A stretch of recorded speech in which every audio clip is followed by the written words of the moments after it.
It started on an ordinary Thursday morning, the kind where you drag yourself out of bed to a grumbling cup of coffee, prepare yourself mentally for another mundane day at the office, and then return home to fall into the same routine.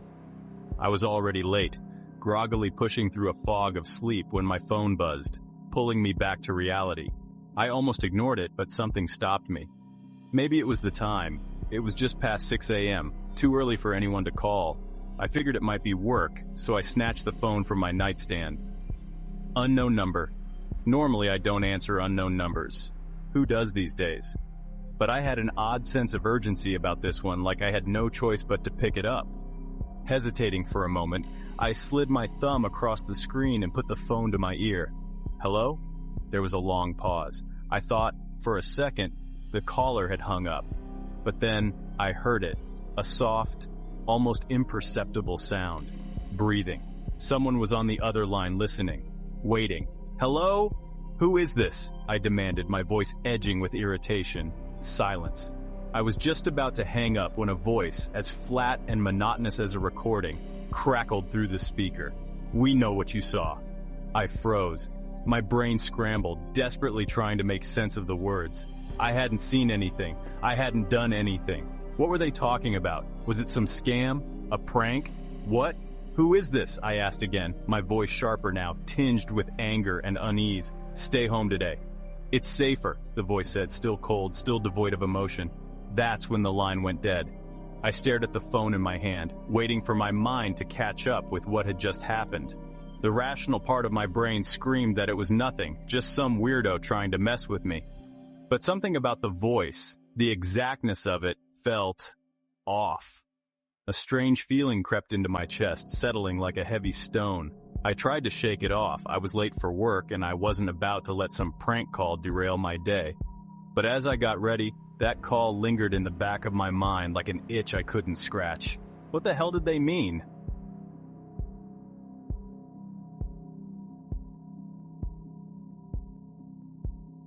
The rest of the day unfolded uneventfully, but I couldn't quite shake the eerie feeling that had been planted that morning. I kept looking over my shoulder, feeling watched. The office felt unusually quiet, though I knew it was just my nerves playing tricks on me. Maybe it was a lack of sleep, I told myself. It wasn't until later that evening when things took a turn for the bizarre. I was sitting in my apartment, flipping through channels, trying to lose myself in some mindless entertainment. The rain outside was coming down in heavy sheets, pattering against the windows and creating an almost soothing white noise in the background. I don't remember what I was watching when it happened. Something bright flashed outside my window. At first, I thought it was just lightning. But then it happened again, closer this time, like someone had flipped a massive switch. The room was suddenly bathed in a cold white light. I turned toward the window. Nothing. But that light had been real, I was sure of it. I stood up, hesitantly approaching the window, feeling my heart race. Pulling the curtains back, I peered outside. The street below looked normal, illuminated only by the occasional street lamp. The rain drizzled down in thick sheets, but there was no sign of the strange light. Then, as if to mock me, the light flared up again, this time so bright that it momentarily blinded me. I stumbled back, blinking furiously to clear my vision. My phone vibrated violently from the table, startling me even further. Unknown number. My pulse quickened. My mouth went dry. I didn't want to answer, but my hand seemed to have a will of its own as it reached for the phone. "We know what you saw," the voice repeated, the same emotionless, mechanical tone from the morning. Before I could respond, the call ended. This time, the unease became something far more tangible. An icy hand squeezing my chest. I walked to the window again, this time more slowly. I hesitated before pulling back the curtain. There, just across the street, standing under the dim glow of a street lamp, was a man. He wore a black suit, the kind you'd see in old photographs from the 1950s. His posture was unnaturally stiff, his arms at his sides, his face obscured by the brim of a black hat. He just stood there, staring directly at my window. I stepped back, my heart hammering in my chest. Something about him was wrong. He didn't move, didn't even shift his weight like a normal person would in the cold rain. It was like he wasn't real, more of a mannequin or a shadow. Suddenly, the light outside flickered again, and when it stabilized, the man was gone. I stumbled back from the window, my breath coming in short, panicked bursts. My brain was racing, trying to make sense of what I'd just seen, or thought I'd seen. That's when I remembered the call from earlier. We know what you saw.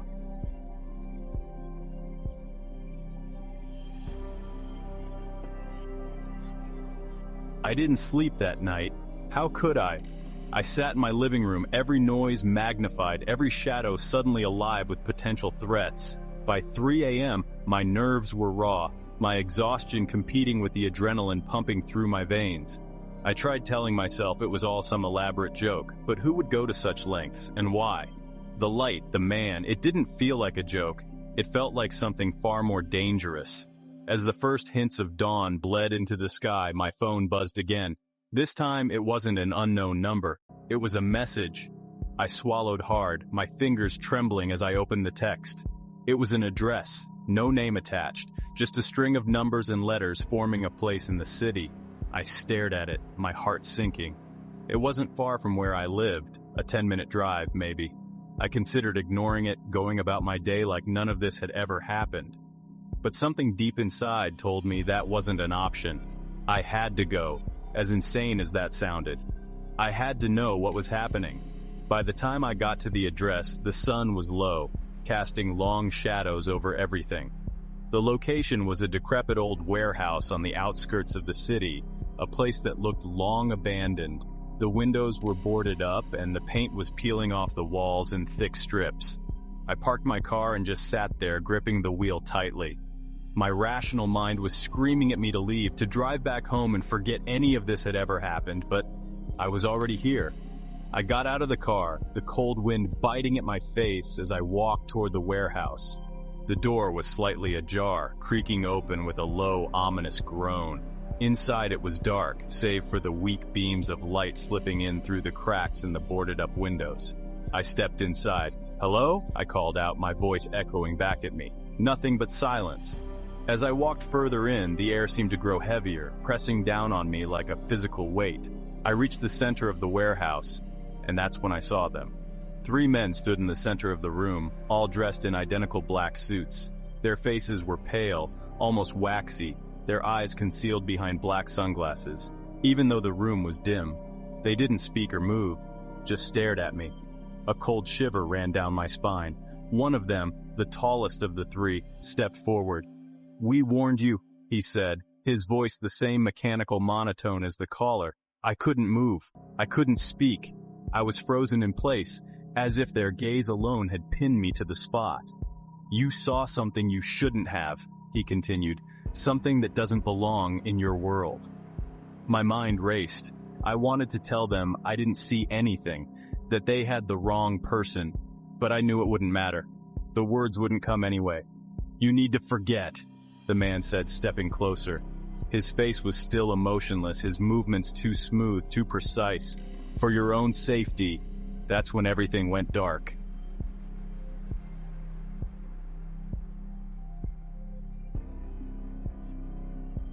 When I woke up, I was back in my apartment, lying on the couch.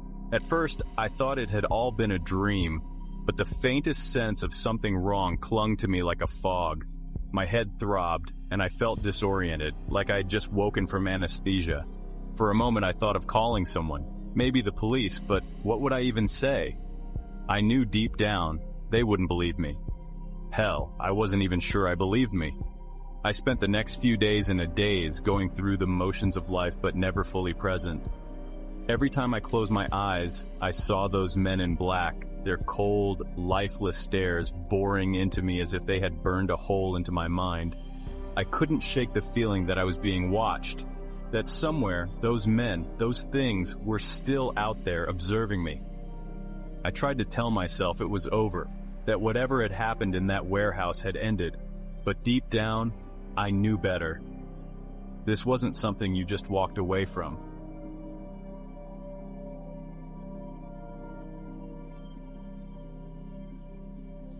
A week passed. On the surface, everything seemed to return to normal, but I couldn't escape the creeping paranoia that had burrowed into my bones. My friends noticed something was off. They would ask if I was okay, if something had happened, but I always brushed it off with a strained smile. How could I explain something I barely understood myself? The worst part was the blackouts. They started small at first. I'd lose a few minutes here and there, moments where I'd be walking down the street and suddenly find myself in my apartment without any memory of the journey. I chalked it up to stress, lack of sleep, anything other than the truth. But then the blackouts grew longer. I'd wake up in places I didn't recognize. A park, an alleyway, even a parking garage miles from my home. Each time, I'd come to with a pounding headache, my body aching like I had been moving in my sleep. Worse, though, was the growing sense of dread. It felt like my mind was unraveling, slipping through my fingers like sand. One night after a particularly long blackout, I woke up in my apartment lying on the floor. My clothes were soaked with sweat, and my hands were trembling uncontrollably. But there was something new this time, something that made my blood run cold. On the table in front of me was an object I had never seen before, a small metallic device, sleek and black, about the size of a remote. I stared at it, my heart pounding in my chest. Where had it come from? I reached out cautiously, my fingers brushing against its cool surface. The moment I touched it, a wave of nausea hit me, and my vision blurred. Images, fragmented and distorted, flashed through my mind, strange landscapes, symbols I didn't recognize, and faces like those of the men in black. I yanked my hand away, gasping for breath. What was this thing? Why was it in my apartment? That night I didn't sleep. I sat on the couch, staring at the device, trying to piece together what was happening. I knew, somehow, deep in my gut, that this wasn't just random. The men had done something to me, left me with this thing, but why?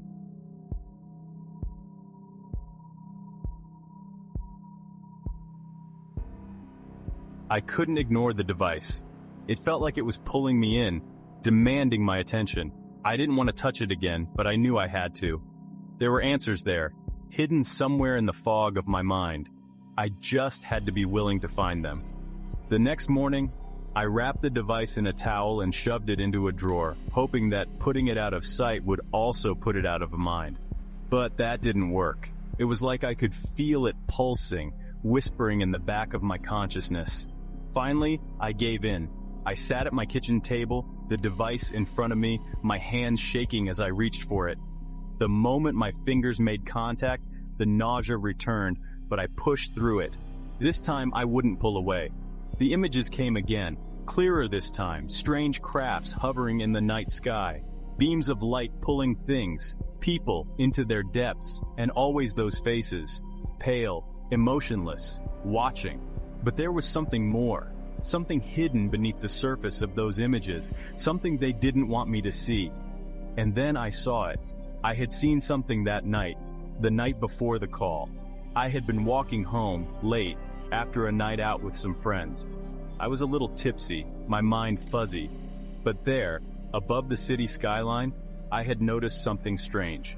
A light, not a plane, not a helicopter, something else. It had moved erratically, zipping across the sky before disappearing behind a building. I had dismissed it at the time, writing it off as a trick of the light or my alcohol-addled brain. But now, I knew. That was what they were talking about. I had seen them.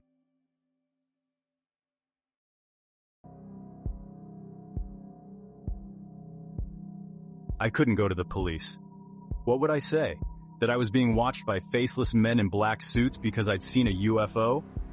I didn't need a psychologist to tell me how crazy that sounded, but now I understood why they had come for me. They were trying to make me forget. They needed me to forget. I had glimpsed something that wasn't meant for human eyes, something they controlled. That night, the knock came. It was faint at first, so soft that I almost missed it. But then, it came again, louder this time. 3 sharp knocks, deliberate and steady. I stood frozen, staring at the door. My heart raced, and my mind screamed at me not to answer. But some part of me knew who it was. Slowly, I walked to the door, my hands trembling as I reached for the knob. I hesitated, my mind racing with 1,000 thoughts, each more terrifying than the last. But it was too late. They had found me. I opened the door. Standing there, under the dim hallway light, were two men. Just like before, tall, pale, dressed in black suits. Their faces were blank, featureless in a way that made my skin crawl. "We need to talk," one of them said, his voice flat and devoid of any human warmth. I didn't respond. I couldn't. They stepped inside without waiting for an invitation. The air in the room seemed to grow colder as they moved toward the center of the living room, their movements mechanical, almost robotic. "You've been compromised," one of them said, turning to face me. His sunglasses reflected the light, obscuring his eyes. "We warned you." "I don't know what you want," I stammered, my voice barely a whisper. "I didn't mean to see anything. It's too late for that," the other man interrupted, his voice as cold as the first. "You've seen too much. The device, where is it?" My heart skipped a beat. How did they know about the device? "I don't have it," I lied, my voice shaking. The men didn't move, but I felt their gaze intensify, as if they could see right through me. "Do not lie to us," the first man said, his tone unchanged. "The device is dangerous. You cannot begin to understand what you've been exposed to." I swallowed hard, my throat dry. What is it?" They didn't answer, at least not directly. Instead, the second man reached into his pocket and pulled out something small and black, a device almost identical to the one sitting in my drawer. He held it up for me to see. "These are not meant for your kind," he said. "They are a link, a doorway. To them?" "Them?" I asked, my voice barely a whisper. I wasn't sure I wanted to know the answer. He nodded. "You have been marked. They will come for you."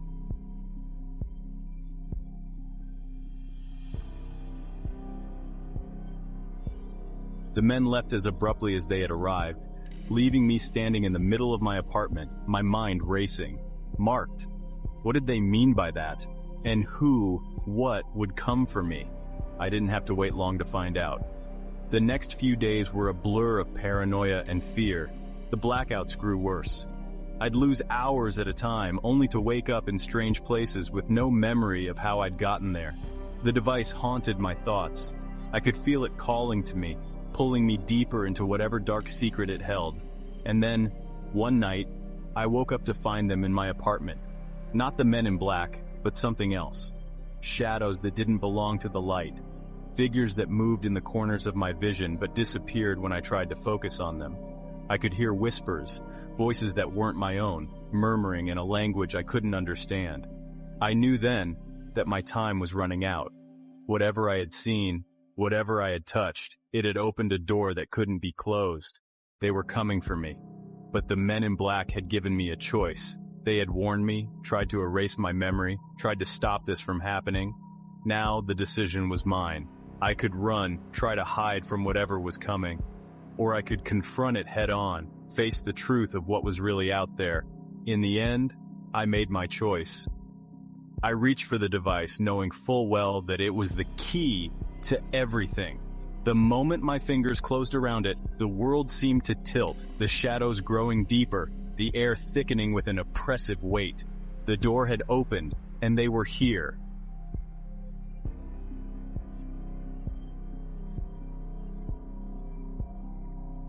Weeks have passed since that night, though it's hard to keep track of time anymore. I haven't left my apartment. I haven't needed to. I'm not alone. Not really. The men in black don't visit anymore. They don't need to. They got what they wanted. I understand now.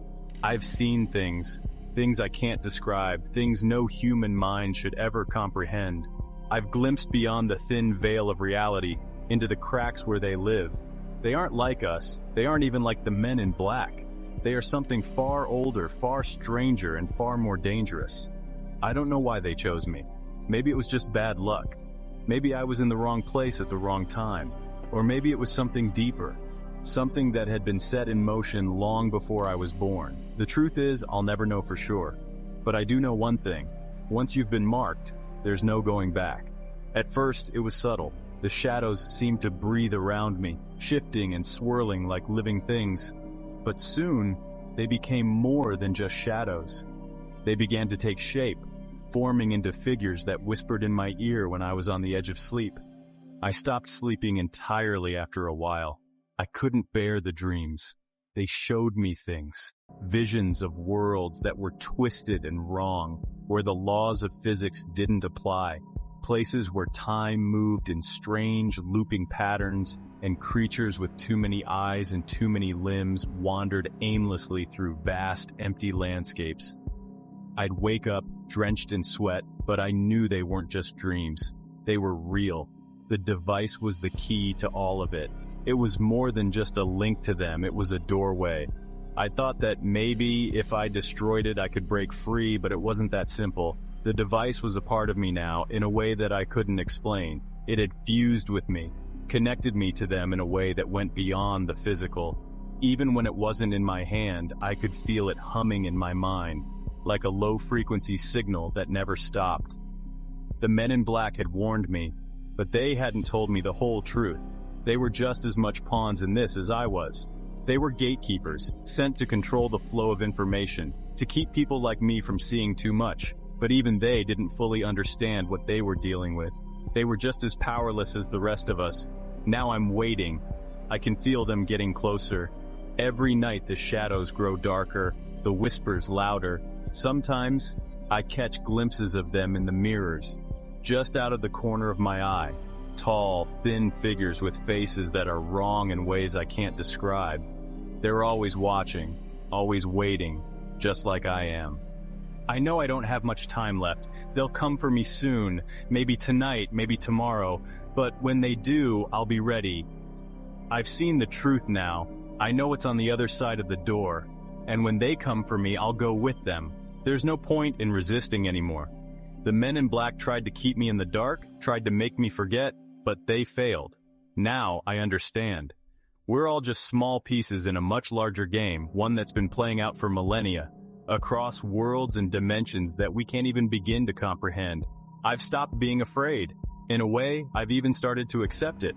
Maybe this was always my fate. Maybe, in the grand scheme of things, I was always meant to be marked, to be chosen.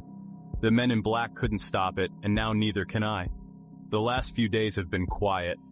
The world outside feels distant, like it doesn't matter anymore. I don't bother answering the phone or checking the news. None of it is important. Not now. Not when the real answers are waiting just beyond the edge of reality, in the darkness where they live. There's a strange comfort in knowing that it will all be over soon. The waiting, the fear, the paranoia, it will all end when they take me. I won't fight them. I won't resist. There's no point. I sit here, staring at the device on the table. Its surface smooth and cold.